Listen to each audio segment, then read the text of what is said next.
নতুন করে নির্বাচন ব্যবস্থাকে ঢেলে সাজাতে হবে বলে মন্তব্য করেছেন স্থানীয় সরকার উপদেষ্টা এএফ হাসান আরিফ। শনিবার রাজধানীর সিডাপ মিলনায়তনে গভর্নেন্স অ্যাডভোকেসি ফোরাম আয়োজিত জাতীয় সংলাপে একথা বলেন হাসান আরিফ।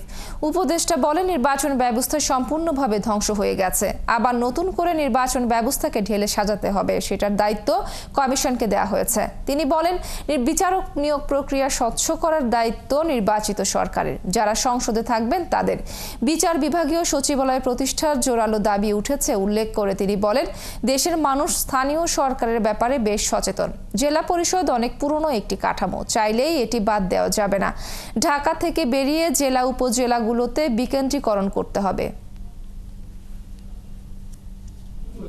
নির্বাচন প্রক্রিয়া ঠিক করতে হবে, বিকেন্দ্রীকরণ করতে হবে। সবচেয়ে আগে আমার ঘরের মধ্যে বলো যে begin at your home. Supreme কোর্টের সেক্রেটারিয়েট থাকার জন্য আমিও অর্ডিন্যান্স রেডি করেছিলাম, তা আমার মুখ দেখেনি।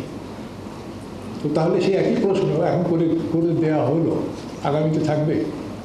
সেটা নির্ভর করছে আগামী নির্বাচিত প্রতিনিধির উপরে। আপনি কাকে নির্বাচিত করবেন তার উপরে নির্ভর করছে।